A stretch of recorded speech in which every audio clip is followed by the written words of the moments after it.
But infertility is serious business, guys. Okay, making babies is serious business. So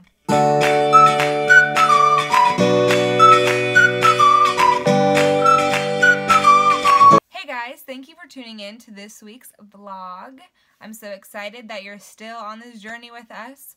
I don't know if you noticed, but I have a new background. I felt like the old background that I was doing just wasn't me. It was dark wood and it just wasn't very bright, and I felt like I was being super serious, and I'm really not a serious person. If you know me at all, I'm not that serious. I'm a goofball. I take after my mom, and I'm just weird. So yeah, so I just want this to be fun, and I just want to be able to express who I am a little bit more through this, because you guys are getting to know me. Hopefully you guys are obviously still praying for us, and so obviously you want to know who I really am. So anyways, I want to just let you guys know how this week is going. So I took Clomid cycle day 3 through 7. Right now I'm currently cycle day 10, and when you're watching this I will be cycle day 12. And so yeah, I'm just kind of in this weird limbo now of waiting to ovulate. Doctors say that you'll ovulate 5 to 10 days after your last Clomid pill. Last time, my last cycle I took Clomid, I didn't ovulate until cycle day 28, which is much longer after my last Clomid pill. So obviously that's the normal, is to ovulate like 5 to 10 days. I didn't. I ovulated just later. And so I'm really hoping it's not that late, because I don't want to wait that long. I just want to know, I want to get pregnant, and I want to know that I'm pregnant. I don't know, I'm really hopeful this month. I don't know, I just have peace, and I'm just excited. I don't know, I have this like joy and this excitement that I haven't had in a long time with trying to conceive, because it's usually just so draining. But I don't know, there's something different about this month, and I hope that's a good thing. I hope I'm just not all in my head. But if not, obviously I'll be a little bit disappointed, and you guys will hear about it, but I will get over it, and we will continue on as planned. So anyway, that's just kind of where I'm at. I'm in this weird limbo. I'm taking ovulation tests, and you guys comment below, because I want to know.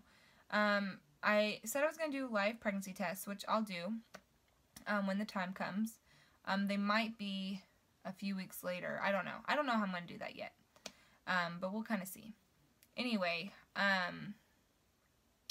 so I've been taking ovulation tests, and I don't know, for women who could search this video on YouTube wondering how does this work or whatever, if you guys want to see how it's done, I can do a live ovulation test, you know, make it into one video of me doing a negative one, and then when I finally do get a positive one. But I don't know, you guys might think that's weird, and you might not want to see. I could even just post pictures of it. So just comment and let me know if that's something that you actually want to see. It's informative, guys. Okay, informative. Anyways, so now that you guys are kind of caught up to date about what's going on with my cycle so far, I do want to talk just a little bit about PCOS. Now, I know I've talked about it before, but I just kind of want to go into more detail, only because I've gotten a few emails and Facebook messages this week just from women who have PCOS, like talking about how much it's helped them, and, you know, talking about it a little bit, I'm realizing, like, man, I do know a lot. Like, I've been blessed to have these 2 years to do research and learn so much about this syndrome. So yeah, I just want to share my knowledge and what I know. So PCOS is short for polycystic ovarian syndrome, which is misleading, which I've already said before, because women don't always have cysts on their ovaries. But what it really is an endocrine disorder, which, if you don't know what that is, like I didn't until I Googled it like 6 months ago. Okay, maybe more like a year and a half ago. It means a hormone disorder. So like my hormones just do whatever the heck they want to do. Hormones just kind of go crazy for whatever reason, I don't know.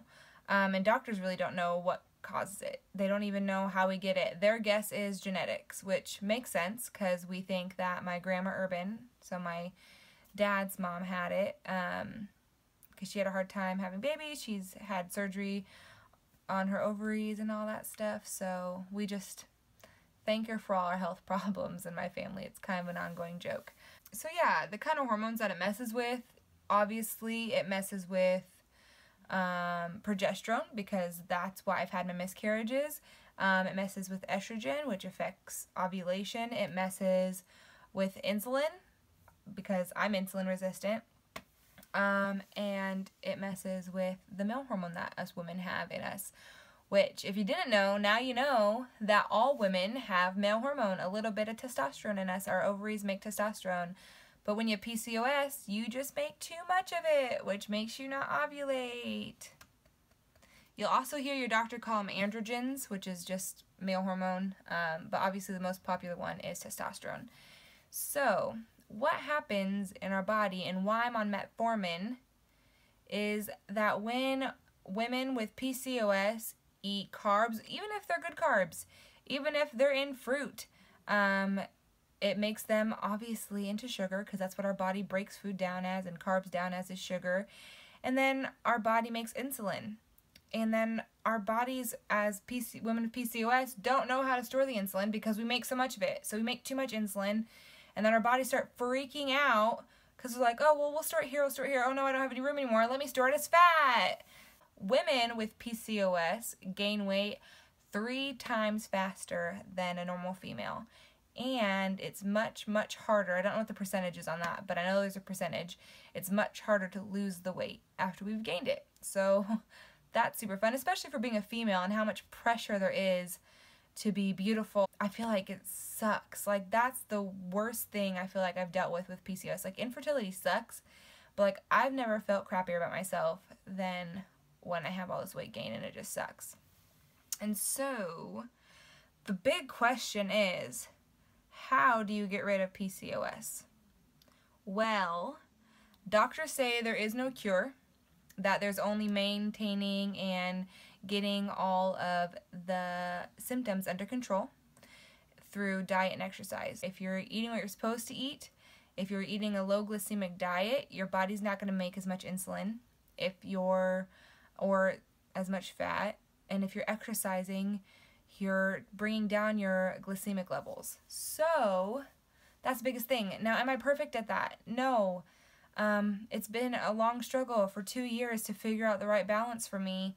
I've tried 6-week challenges. I've tried to cut carbs out completely, and I've just been miserable. So what I'm doing right now is I'm just taking it day by day, and I'm making healthy choices, and I'm trying to make the better choices. I'm making steps every day and working my best every day to show self-discipline. And we have been taking Lou, our doggy, on nightly walks, so that's been fun. And so yeah, we've been just trying to stay active. Sean's been a good support. He wants to help me out in that. So yeah, it's so difficult. There's like so many different things that women with PCOS shouldn't do. Like, we shouldn't eat any gluten. We should be gluten-free because we have inflammation issues. You can go gluten-free. You're supposed to go dairy-free because milk has growth hormone in it. Because if you think about what the purpose of cow's milk is to help their babies grow. And so when we're drinking the milk, we're drinking that thing that almost mimics testosterone. And so we're just adding that to our bodies, which we already overproduce already, so it's not good. So I really don't drink milk. And sometimes I do coffee creamer, which I really shouldn't do. And unfortunately, I just love cheese, but I try to not eat so much. So yeah, it's just like little things like that. Like, there's just so many things that we're supposed to restrict to become healthy. And it's just like, I'm just a normal person and I just want to be real. So I can't do that. Basically, all I really wanted to say about PCOS, just because, you know, I want to be that support for women who don't know, because I didn't know these things until I knew them. You know, I didn't know these things until I watched videos or I read an article. And so whatever I know, I just kind of want to share. So yeah, if you're trying to have a baby and you have PCOS, try cutting out dairy.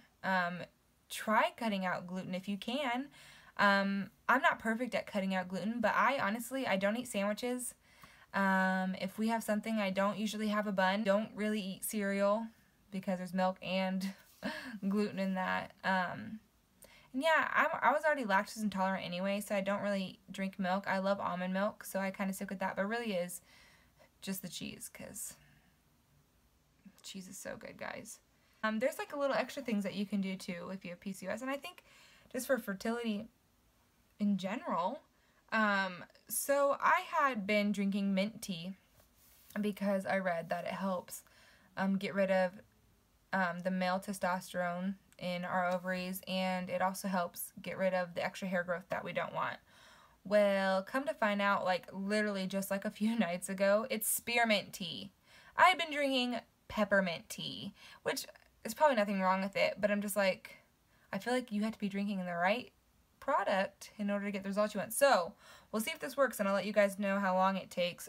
But apparently, women with PCOS should drink 2 cups of spearmint tea a day. So I have been, and I actually just got this in the mail today from Amazon because I went to the grocery store, Kroger is our grocery store here, and I walked down the aisle, and they don't just have like straight spearmint tea. They just have spearmint mixed with peppermint mixed with this herb and this, and so I bought that, and I was drinking that until this came in, and this is what I got. I just got organic, let's see if the light will allow me to, there you go, organic spearmint tea.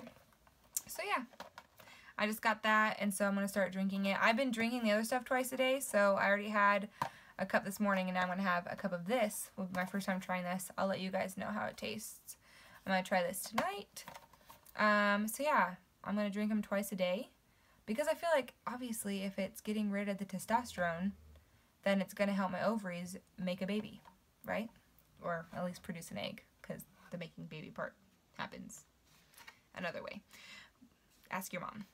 Anyways, and then another thing that I've done, which please do not think I'm crazy, I really just feel peace about it, and I feel like this is what I'm supposed to be doing for some reason. I don't know. I bought binkies.